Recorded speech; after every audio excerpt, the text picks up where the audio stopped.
That night, I heard my son giving his wife my card's PIN. "Take it all out, there's over 95,000 on it." I smiled and went back to sleep. 30 minutes later, his phone buzzed a message from his wife. "Babe, your mom knew everything. Now I'm at the police station and they have me on camera trying to use a stolen card." I'm Eileen, and this is how I caught my own son red-handed stealing from me.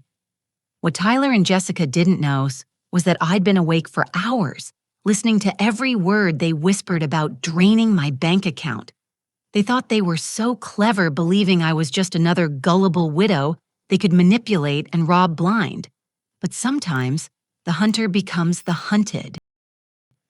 Let me take you back 6 months to show you how I became the world's most convincing, naive mother. After my husband Frank passed away 2 years ago, Tyler moved back into our family home in small-town Ohio with his wife Jessica, supposedly to help me adjust to widowhood. At first, I genuinely welcomed them with open arms, grateful for the company in our big, empty house. I threw myself into being the perfect hostess. Every morning, I'd wake up at 5:30 to prepare elaborate breakfasts with fresh biscuits, scrambled eggs, bacon, and Tyler's favorite chocolate chip pancakes. I'd pack their lunches like they were still in high school, complete with handwritten notes telling them to have wonderful days. Their laundry never stayed dirty for more than 24 hours, and I kept their favorite snacks stocked in the pantry. When their credit card bills arrived, I quietly paid them without asking questions. Jessica needed new interview clothes for job opportunities that somehow never materialized, so I handed over my store credit cards. Tyler's truck needed constant repairs that cost hundreds of dollars each time, and I wrote check after check to keep him mobile. They ate groceries faster than I could buy them, then complained that my meatloaf was too dry or my pot roast was overcooked.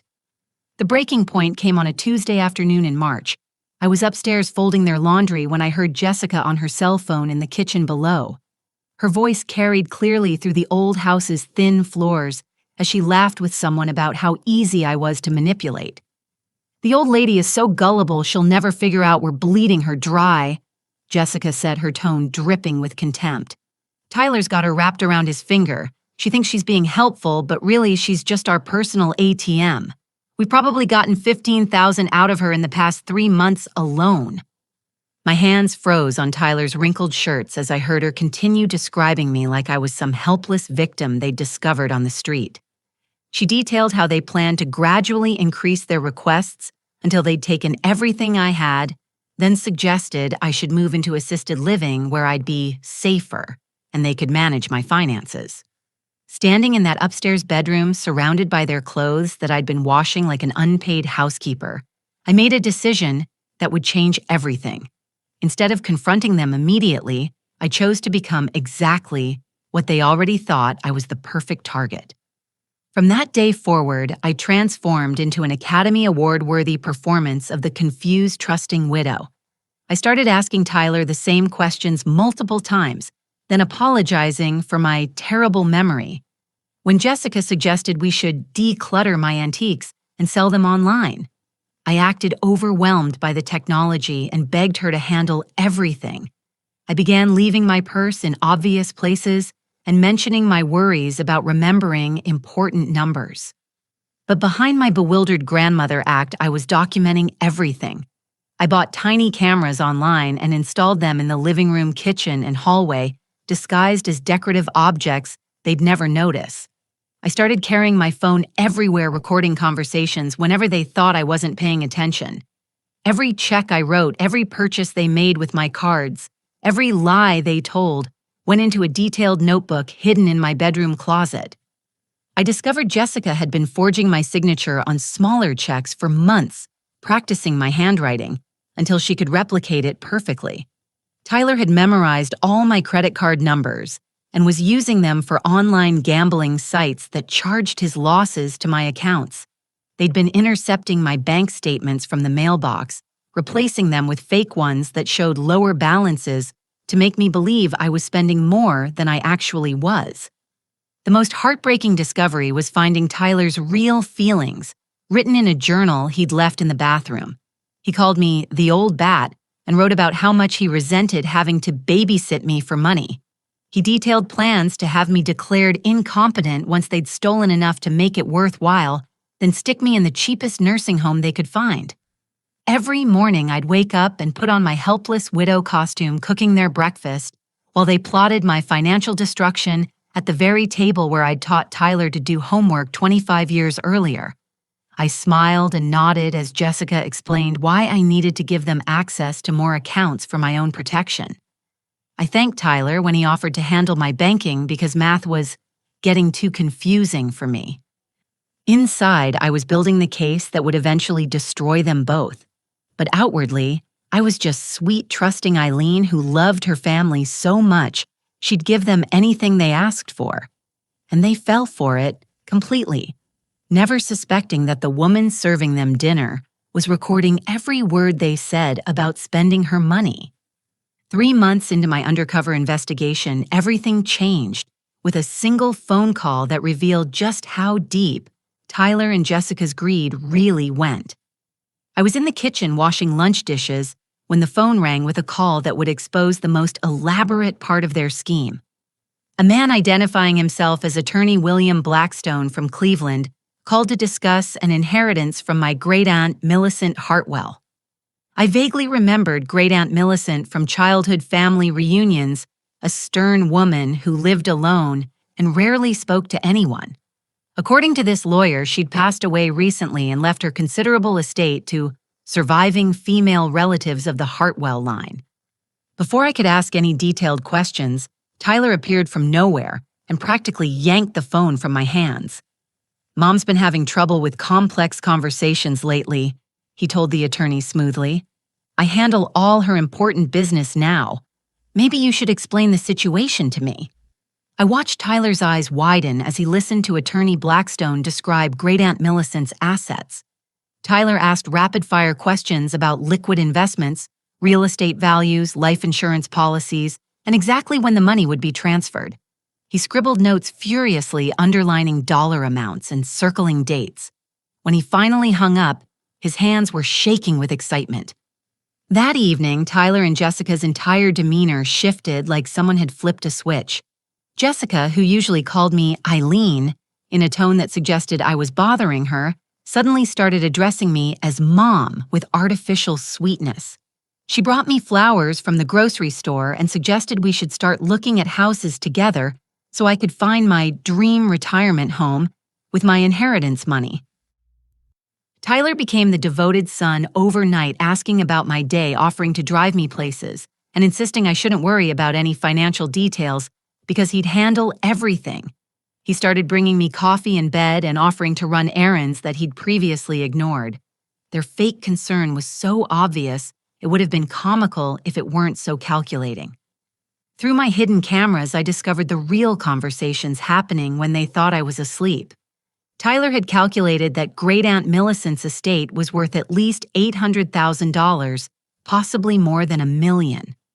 Jessica researched luxury vacation destinations and expensive cars they wanted to buy with my money. They discussed buying a boat and taking a 6-month European trip to celebrate their newfound wealth.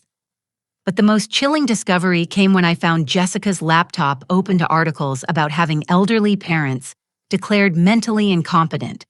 She'd bookmarked legal websites explaining guardianship laws and had printed step-by-step guides for proving diminished mental capacity in court. Her browser history showed searches for signs of dementia in seniors and how to document memory problems for legal purposes. I found Jessica's notebook hidden under their mattress, filled with fabricated evidence of my supposed mental decline. She'd written detailed entries describing incidents that never happened. March 15th, Eileen left the stove on all night, could have burned down the house. March 22nd, she couldn't remember Tyler's birthday and got confused about what year it is. March 28th, found her trying to pay the same bill 3 times. Tyler had been practicing concerned son speeches in the bathroom mirror, rehearsing how he'd tell doctors and lawyers about his mother's deteriorating condition. I recorded him through the door as he perfected his worried expression and practiced saying things like, "I'm really concerned about Mom's safety," and "she's just not the same person she used to be." They'd mapped out a timeline, drain my current accounts gradually while building their incompetency case, then move quickly once the inheritance arrived to gain complete financial control. Jessica had already researched the cheapest memory care facilities in the area, calculating how little they could spend on my care while keeping the maximum amount for themselves. Late one night, I heard them whispering about what they'd do with the inheritance money. Tyler wanted to pay off secret gambling debts I didn't even know about, while Jessica dreamed of opening a boutique in Florida where they could start fresh. They talked about me like I was already dead, dividing up my possessions and arguing over who got Frank's vintage tools and my mother's jewelry. The cruelest part was listening to Tyler describe exactly how much he resented me. He told Jessica that taking care of me felt like babysitting a toddler, and that he couldn't wait to stick me somewhere and forget about me. This was the same son I'd raised alone for 6 years. After his father left the boy I'd worked 2 jobs to support through college, the young man I'd given everything to help succeed. But I kept playing my role, acting grateful for their sudden attention, while secretly documenting every conversation about my supposed incompetency. When Jessica asked me to sign papers, updating my medical directives, I pretended to be confused about the complicated language while secretly photographing every page. When Tyler suggested I should probably give him power of attorney, just in case, I acted like it was a wonderful idea while recording his explanation of why I needed protection from my own decisions. They had no idea that their vulnerable target was actually a woman with 45 years of bookkeeping experience who understood exactly what they were trying to do. Every forged signature, every fabricated symptom, every calculated manipulation was going straight into evidence files that would eventually bury them both. With Tyler and Jessica's inheritance scheme fully exposed, I realized I needed to create the perfect trap to catch them in the act of stealing.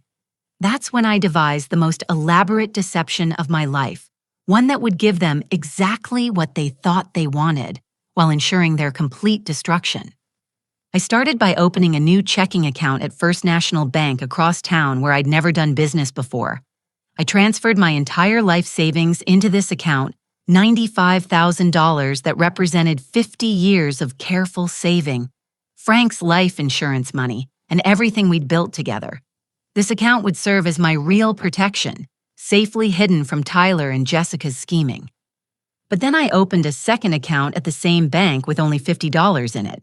Working with my longtime friend Margaret, who managed props for our local community theater, I created something Tyler and Jessica would never suspect: identical-looking debit cards for both accounts, but with the nearly empty account connected to the card I'd let them steal.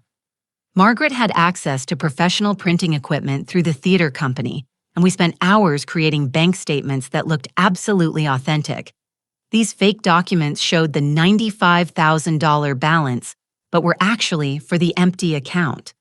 We aged the papers by leaving them in sunlight, crumpled them slightly to look handled, and even stained one with coffee to make it appear I'd been careless. I established new patterns of behavior designed to make Tyler and Jessica believe their incompetency plan was working perfectly. I started asking repeated questions about simple topics, then apologizing for my terrible memory with embarrassed laughter. When Jessica explained how to use the television remote for the 3rd time, I acted grateful and confused, secretly recording her condescending tone as evidence of their manipulation. The psychological manipulation became an art form. I began mentioning memory problems just frequently enough to seem concerned, but not often enough to appear rehearsed. I'd forget conversations about money while remembering every detail about Tyler's childhood or Frank's favorite recipes, creating a pattern that seemed like selective age-related decline rather than complete cognitive failure. Most importantly, I started leaving my purse in strategically accessible locations around the house. I'd place it on the kitchen counter when I went upstairs, or leave it on the coffee table when I stepped outside to water plants. Each time I'd return to find it slightly moved, confirming that Tyler and Jessica were regularly going through my belongings looking for opportunities. I began making fake phone calls to imaginary friends about my worries with banking, always mentioning my PIN number loud enough for them to overhear. I'm so worried I'll forget my numbers. I'd say into the phone while Tyler lurked nearby. It's 8732, same as Frank's birthday backwards. I hope I don't mix it up again. I could practically see Tyler memorizing the digits, his eyes lighting up with greedy calculation. The most brilliant part of my plan was how I let Jessica discover the fake bank statements. I left them partially visible in my bedroom, sticking out from under some magazines, just enough to catch her attention when she came to help me organize my paperwork. Through my hidden camera, I watched her carefully photograph each page with her phone, trying to position the papers exactly as she'd found them. That evening, I recorded Tyler and Jessica's excited whispers about my hidden savings account. Jessica had convinced herself that I was hiding money from them because I didn't trust their financial advice. Tyler calculated exactly how much they could take before I'd notice, assuming my supposed memory problems would prevent me from tracking account activity accurately. They started dropping hints about ATM locations with the best security cameras, supposedly for my safety, while actually scouting places where they felt comfortable committing their crime. Jessica researched bank policies about elderly account holders and daily withdrawal limits. Tyler practiced my signature until he could forge it well enough to fool a bank teller if needed.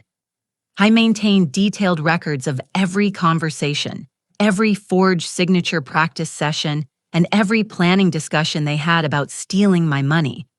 My notebook became a comprehensive catalog of their criminal conspiracy, complete with dates, times, and direct quotes that would prove premeditation to any prosecutor. The hardest part was controlling my anger when I heard them discussing what they'd do with my stolen money.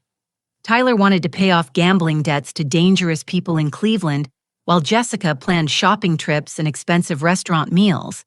They talked about my life savings like it was pocket change they'd found on the sidewalk, showing no remorse or recognition that they were destroying their own mother's financial security. But I kept playing the confused widow, perfectly asking innocent questions about banking procedures while they plotted my destruction.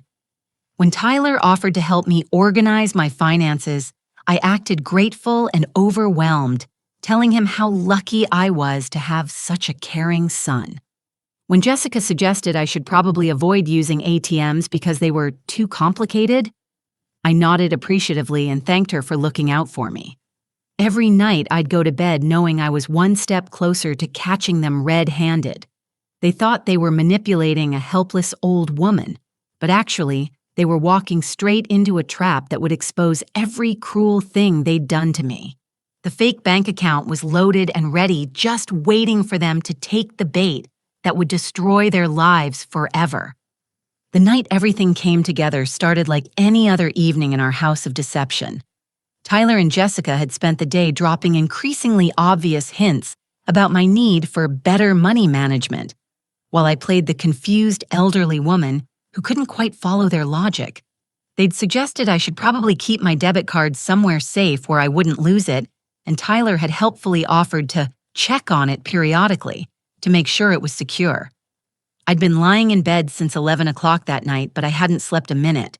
My body was perfectly still under the covers, my breathing slow and steady, but my mind was sharp and alert, waiting for Tyler and Jessica to make their move. I knew tonight was the night because Jessica had spent the afternoon asking casual questions about my sleeping medication, trying to figure out exactly when I'd be unconscious enough for them to act safely. The recording device I'd bought online was tucked under my pillow, ready to capture every word they said. The cameras hidden throughout the house were recording continuously, storing evidence that would prove their criminal conspiracy beyond any doubt. I'd positioned myself in bed so I could hear clearly through the thin walls while appearing to be in deep sleep. At exactly 1:15 in the morning, I heard the guest room door creak open. Tyler's footsteps moved carefully down the hallway, avoiding the spots where the old floorboards squeaked loudest. He'd clearly practiced this route during the daytime, memorizing which areas would give him away. I controlled my breathing, making it sound deep and natural while my heart pounded with anticipation. Tyler entered my bedroom so quietly, I might not have noticed if I'd actually been sleeping. He stood motionless by my dresser for nearly 5 minutes, probably making sure I wasn't going to wake up. Then I heard the soft rustle of fabric as he lifted my purse from the nightstand, where I'd deliberately placed it within easy reach. Through barely opened eyes, I watched him remove my wallet with surgical precision, sliding out the debit card I'd prepared for this exact moment. He examined it in the dim light filtering through my bedroom curtains, probably double-checking that it was the right account. Then he carefully returned my wallet to the purse and placed everything back exactly where he'd found it. Tyler crept out of my room and down the stairs, each step calculated to avoid making noise. I waited 30 seconds, then slipped out of bed and positioned myself at the top of the staircase, where I could hear their conversation clearly. The recording device came with me capturing every word of their criminal planning. In the kitchen below, Jessica was waiting with barely contained excitement. "Did you get it?" she whispered urgently. "Right here," Tyler replied, and I could hear the satisfaction in his voice. "Same card she's been using for months. She'll never even know it's gone until we're done." Jessica peppered him with questions about the PIN number, and Tyler confidently recited the digits I deliberately revealed during my fake phone conversations. 8732, he said. "She uses Frank's birthday backwards for everything because she thinks it's so clever. The old lady has no idea how predictable she is." "How much can we take out?" Jessica asked. "The daily limit is $500, but we can hit multiple ATMs, Tyler explained. "There's over $95,000 in that account, so we'll just take what we need tonight and come back for more tomorrow if we have to." The most damning evidence came when Jessica asked what would happen if I noticed the missing money. Tyler's response chilled me to the bone and provided exactly the proof I needed of their long-term intentions. "We stick to the plan," he said coldly. "She's already showing signs of dementia, or at least that's what her medical records will say by the time we're done. If she claims someone stole from her, we'll just say she's confused about her spending and probably gave us permission but forgot about it. The incompetency hearing is scheduled for next week anyway." "And if she fights us," Jessica pressed. "Then we move faster with the guardianship papers," Tyler replied without hesitation. "Once I have legal control over her finances, she won't be able to stop us from doing whatever we want. We'll drain every account she has, sell this house, and stick her in the cheapest nursing home we can find. She'll be completely powerless to do anything about it." Jessica's laugh was pure evil as she contemplated their plans for my future. "I can't wait to redecorate this place before we sell it," she said. "All her old lady furniture will have to go, and those creepy family photos can get thrown in the trash where they belong." They discussed their timeline for spending my stolen money. Tyler would use the first $20,000 to pay off gambling debts to people who'd been threatening him with violence. Jessica wanted $15,000 for a shopping spree and spa weekend. The rest would go toward their planned escape to Florida, where they'd start fresh with new identities and leave me penniless and alone. "She actually believes we care about her," Tyler said with contempt. "Every morning she makes us breakfast like we're still kids, and every night she thanks us for being such good family. She has no idea we've been planning her destruction for months." "The inheritance money should hit next week," Jessica added. "Once we have access to that, we'll be set for life. $800,000 plus whatever we can steal from her current accounts should be enough to disappear completely." I pressed the recording device closer to the stair railing, making sure I captured every word of their conspiracy. These weren't desperate people making a single bad decision. They were calculating criminals who'd planned my complete financial and personal destruction down to the smallest detail.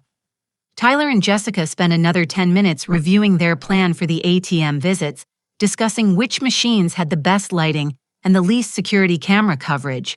They mapped out a route that would take them to 5 different locations, allowing them to maximize their theft while minimizing their chances of being caught on surveillance video.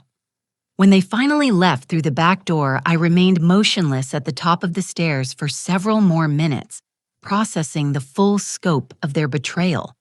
The son I'd raised and sacrificed everything for had just stolen from me while planning to have me declared insane. The daughter-in-law I'd welcomed into our home was laughing about throwing away my family memories and abandoning me in poverty.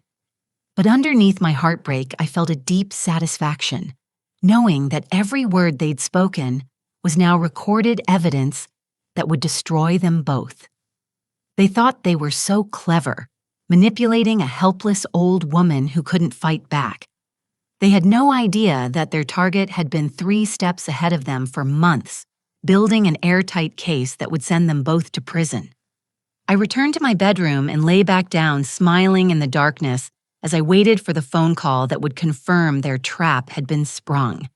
Tyler and Jessica thought they were about to become rich, but actually they were about to lose everything they'd ever have.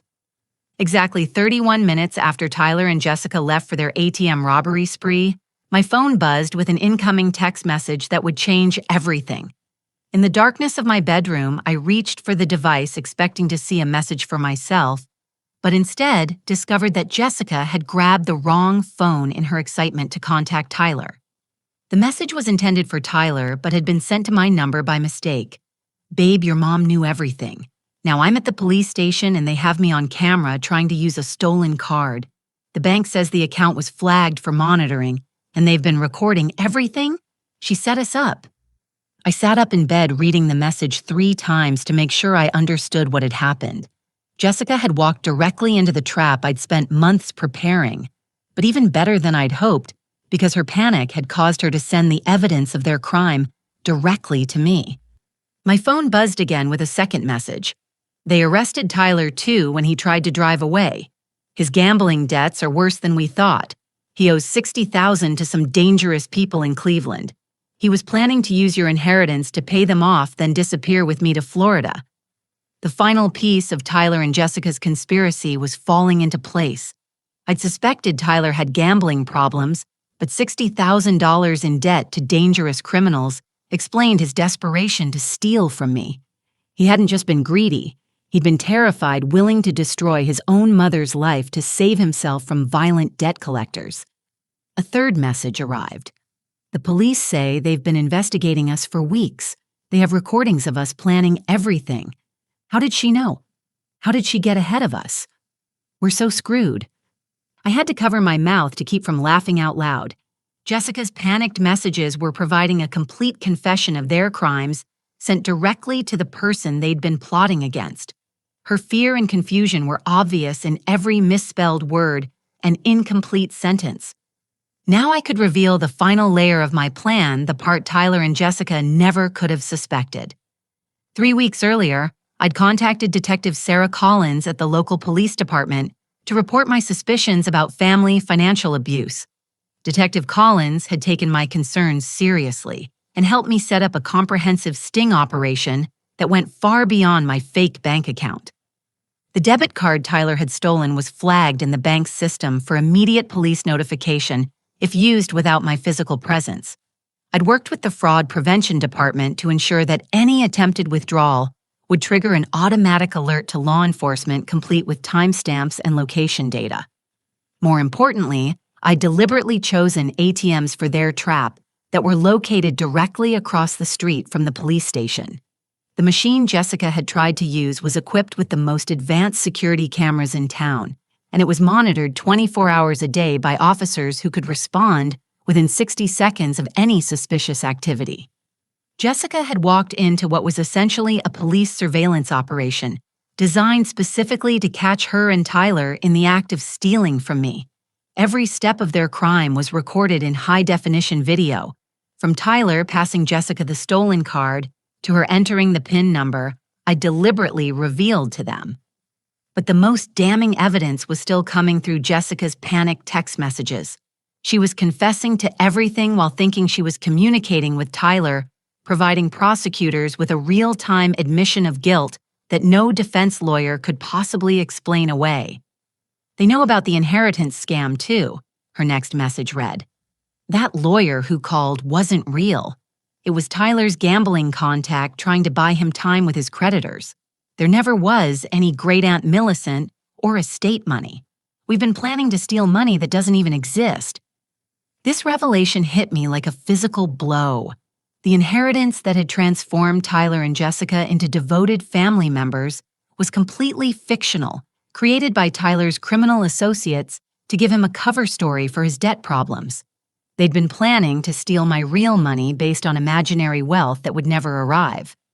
I thought about all the fake concern they'd shown me, all the sudden affection and helpfulness that had felt so wonderful after months of being treated like an unwanted burden. Even their love had been a lie performed only because they believed I was about to inherit a fortune they could steal. Jessica's final message contained the most satisfying admission of all. The police said she's been working with them for weeks. She wasn't confused or helpless at all. She knew exactly what we were doing, and she let us hang ourselves. I can't believe we fell for it.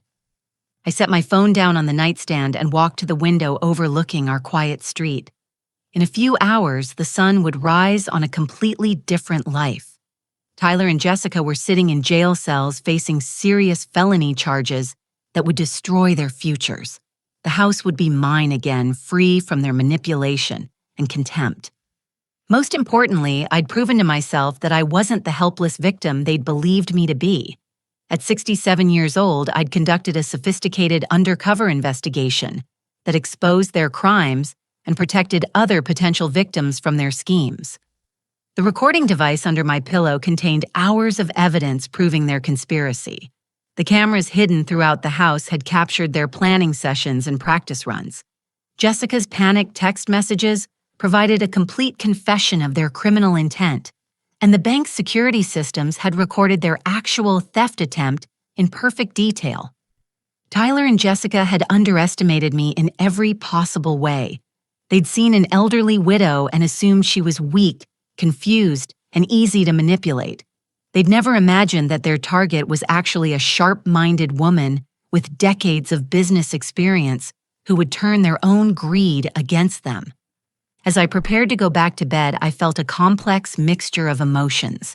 The betrayal still hurt deeply, especially knowing that Tyler's love for me had been completely conditional on his belief that I had money he could steal.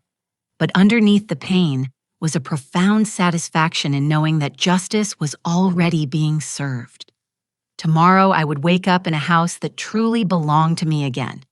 Tyler and Jessica would wake up in jail, beginning to understand the consequences of their choices, and I would begin the next chapter of my life as a woman who had fought back against abuse and won completely.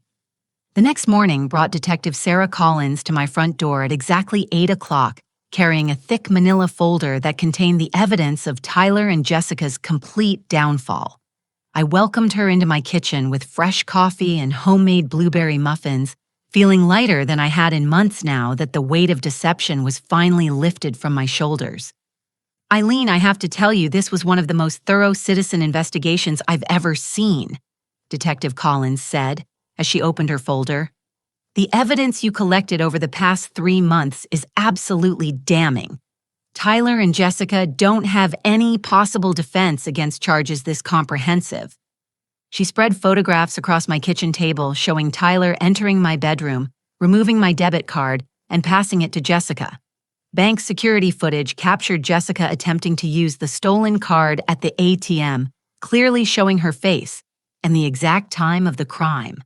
Audio recordings from my hidden devices proved their premeditation and criminal conspiracy. But Detective Collins had even more shocking news about the scope of Tyler and Jessica's crimes. "We've been investigating them separately for the past 2 months," she explained. "Your case gave us the final evidence we needed to connect them to a much larger pattern of elder financial abuse."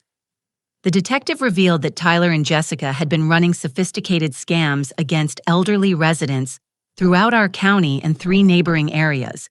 They developed a system for identifying isolated seniors with valuable assets, then befriending them and gradually stealing their savings through various manipulation tactics.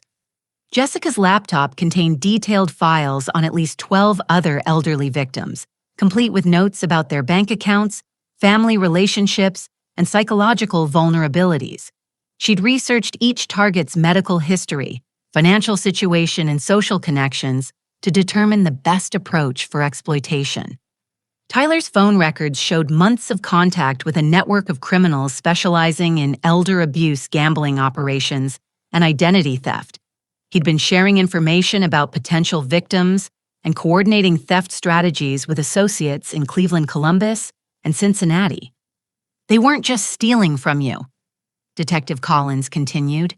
They were part of an organized operation that specifically targeted widowed women between the ages of 60 and 80. Jessica would pose as a caring daughter-in-law while Tyler played the devoted son, and together they'd systematically drain their victims' life savings. The detective showed me photographs of evidence recovered from their car and belongings, forged signatures, copied bank statements, fake medical documents, and detailed plans for having multiple elderly women declared incompetent. Tyler had been practicing different people's signatures, not just mine, preparing to steal from several victims simultaneously. Most disturbing of all, Detective Collins revealed the truth about Tyler's gambling debts and the fictional inheritance. Tyler owed money to 3 separate illegal gambling operations, with interest rates that had escalated his original $15,000 debt to over $60,000 in just 8 months. The people Tyler owed money to had been threatening violence against him and anyone in his family, which explained his desperate timeline for stealing from me. He'd been given a deadline of this week to pay everything back or face serious physical harm from professional debt collectors who didn't negotiate payment plans. The inheritance story was created by Tyler's gambling contacts as a stalling tactic, Detective Collins explained. They knew he was trying to steal from family members, so they helped him create a fake lawyer identity and bogus estate paperwork to make his story more convincing. There never was a great Aunt Millicent or any inheritance money. Every kindness Tyler and Jessica had shown me over the past 3 months had been calculated manipulation based on fictional wealth they believed they could steal. Their sudden affection, their helpful suggestions, their concern for my welfare, all of it had been an elaborate performance designed to position themselves for the ultimate theft. Jessica's text messages last night provided us with a complete confession, the detective continued. She admitted to the conspiracy, confirmed Tyler's gambling debts, acknowledged the inheritance fraud, and basically gave us everything we need for a conviction. Most criminals try to deny their crimes, but Jessica actually documented hers. The charges against Tyler included multiple counts of elder financial abuse, identity theft, attempted fraud, conspiracy to commit theft, and violation of gambling laws. Each count carried potential prison sentences of 2 to 5 years, and the crimes against multiple victims would likely result in consecutive rather than concurrent sentencing. Jessica faced similar charges plus additional counts related to forging signatures and falsifying medical documents. Her role in researching other victims and documenting their vulnerabilities made her an equal partner in the conspiracy, not just an accessory to Tyler's crimes. Detective Collins explained that both Tyler and Jessica would likely serve significant prison time, pay substantial restitution to all their victims, and face permanent criminal records that would destroy their future employment prospects. The legal system was prepared to treat elder financial abuse as seriously as any other form of violent crime. We've also recovered evidence of other crimes they were planning, she added. Jessica had researched how to forge medical documents declaring you mentally incompetent, and Tyler had contacted lawyers about establishing guardianship over your finances. They were preparing to completely take over your life legally. I thought about how close I'd come to losing everything: my money, my home, my independence, and my dignity. If I hadn't overheard Jessica's contemptuous phone conversation that day, I might have become just another victim whose family had successfully stolen her entire life savings while convincing everyone she was too confused to manage her own affairs.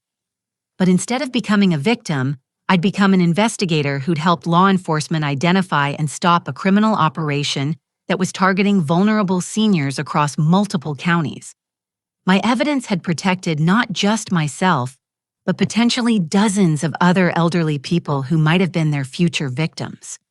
Detective Collins praised my courage in coming forward and my patience in building such a comprehensive case. Most people in your situation would have confronted the family members immediately and potentially scared them away before we could gather evidence. Your willingness to maintain your cover for months while documenting their crimes made the difference between a he said, she said situation and an airtight prosecution. As the detective prepared to leave, she assured me that Tyler and Jessica would have no opportunity to contact me or return to my house. Both were being held on high bail that neither could afford, and restraining orders would prevent any future harassment or retaliation. You're going to be contacted by the prosecutor's office to schedule testimony for their trials, she said. But based on the evidence we have, both defendants will likely plead guilty rather than face a jury. Jessica's text message confession alone is enough to convict them both. Standing in my kitchen after Detective Collins left, I looked around at the space that finally felt like home again. No more walking on eggshells around ungrateful house guests. No more pretending to be confused while documenting criminal activity. No more wondering when the next manipulation attempt would come. Tyler and Jessica were beginning their journey through the criminal justice system, facing consequences that would follow them for the rest of their lives. Meanwhile, I was beginning my journey back to the independent, confident woman I'd been before their manipulation campaign had made me question my own judgment and worth. 6 months after Tyler and Jessica's arrest, I'm sitting in my sunroom on a peaceful October morning, reflecting on how dramatically my life has changed since the night I heard them planning to steal everything I had. The morning light streams through windows that I cleaned myself last week, illuminating a space that finally feels completely mine again. Tyler pled guilty to 7 counts of elder financial abuse, identity theft, conspiracy to commit fraud, and multiple gambling violations. He received 8 years in state prison and must pay full restitution to all identified victims, which totals over $200,000 across 5 different cases. His gambling debts landed him additional charges for money laundering, and the dangerous people he owed money to have apparently moved on to other victims. Jessica faced even harsher consequences because her laptop contained evidence of targeting 12 different elderly women for potential scams. She pled guilty to 9 felony counts, including elder abuse, identity theft, falsifying medical documents, and conspiracy charges. Her sentence was 10 years in prison with no possibility of parole for the first 5 years. The house feels completely different now, lighter and more spacious, without the constant tension of Tyler and Jessica's presence. I've redecorated Tyler's old bedroom into a bright craft room where I work on oil paintings and quilting projects. Jessica's former space became a cozy reading nook with floor-to-ceiling bookshelves and a comfortable armchair positioned perfectly for afternoon reading sessions. I've discovered interests and hobbies that I'd forgotten existed during the months of pretending to be helpless. I joined a hiking group for seniors, and we explore different trails around Ohio every weekend. Last month, I completed a 10-mile hike through Hocking Hill State Park and felt stronger than I had in years. I've taken up photography during our outdoor adventures, capturing landscapes and wildlife scenes that now decorate my walls. Most importantly, I've found a new purpose that gives meaning to the painful experience I survived. I now volunteer 20 hours per week with the county's Elder Abuse Prevention Program, helping other seniors recognize manipulation tactics and protect their financial security. My story has become a teaching tool that shows how even intelligent, experienced adults can be targeted by family members who exploit love and trust.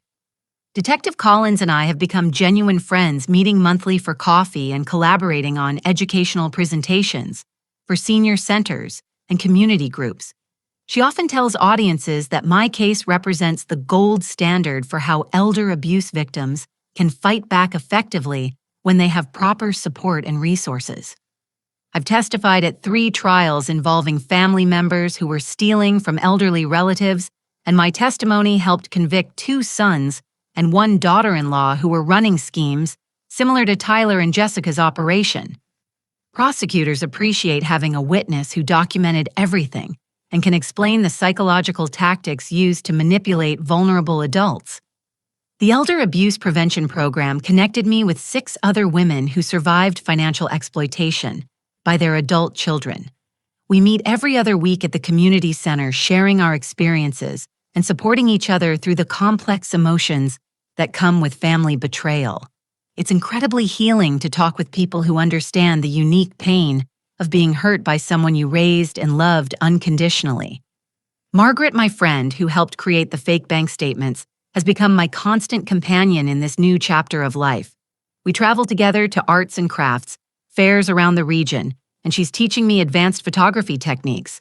Next month, we're planning a 2-week road trip through the Great Smoky Mountains to photograph fall foliage and visit local artisan communities. My financial situation has actually improved since Tyler and Jessica's arrest. Without their constant draining of my resources for fake emergencies and manipulative requests, I've been able to rebuild my savings and make smart investments. The restitution payments from their conviction will eventually restore everything they stole, plus interest and penalties. I've learned to trust my own judgment again after months of questioning my perceptions and abilities. Tyler and Jessica had made me doubt my memory, my decision-making skills, and my understanding of basic situations. Recovering from that psychological manipulation took longer than healing from the financial crimes, but therapy and support groups helped me recognize that their gaslighting was deliberate and systematic. The most valuable lesson I've learned is about the difference between love and manipulation. Real love doesn't come with conditions about money or inheritance. Real family support doesn't require you to prove your worth by giving away your security. Tyler and Jessica's affection was entirely transactional, based on what they could extract from me rather than any genuine care for my well-being. I've established clear boundaries for any future relationships, romantic or familial. No one gets access to my financial information without legitimate reasons. No one moves into my house without contributing equally to household expenses. No one makes decisions about my life without my explicit, informed consent. These boundaries aren't selfish. They're essential protection against people who might mistake kindness for weakness. The hardest part of this experience was accepting that Tyler had never truly loved me as a mother, only as a source of money and security. The son I thought I'd raised was actually a stranger who'd been pretending to care about me while planning my destruction. Grieving that relationship was like mourning a death because the Tyler I thought I knew had never really existed.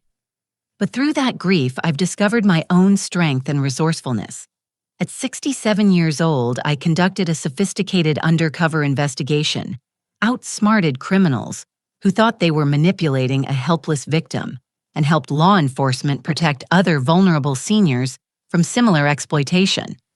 I proved to myself that age brings wisdom, not weakness. My advice to anyone facing family financial abuse is simple, but crucial: trust. Your instincts document everything, and ask for professional help immediately. If something feels wrong about how family members are treating your money or your independence, it probably is wrong. Don't let anyone convince you that you're too confused or emotional to understand your own situation. Financial abuse thrives on isolation and shame, so breaking that silence is the first step toward protection. Tell someone outside the family what's happening.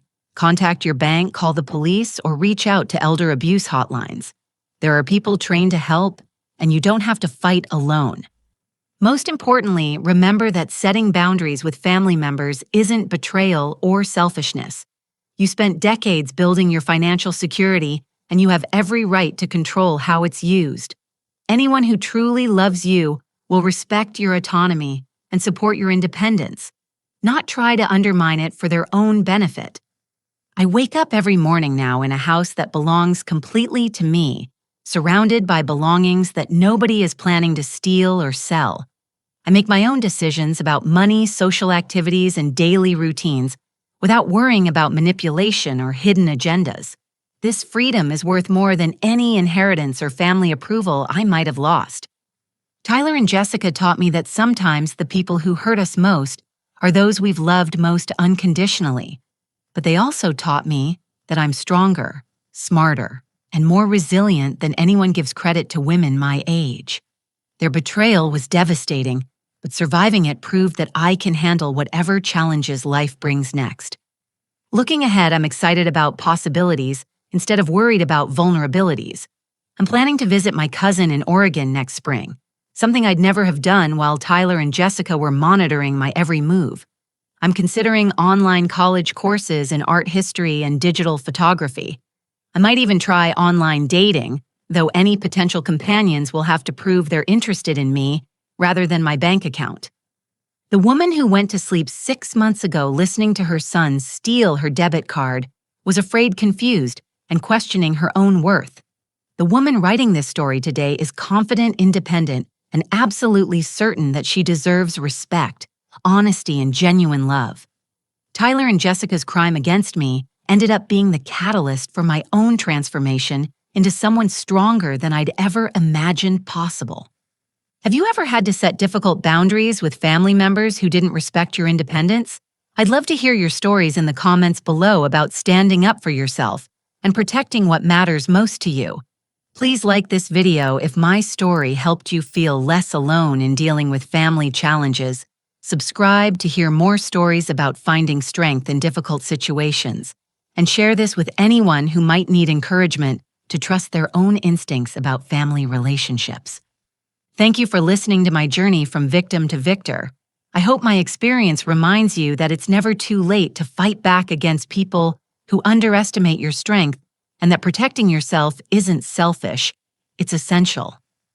Until next time, remember that your worth isn't determined by how much others can take from you, but by how much you're willing to stand up for yourself when it matters most.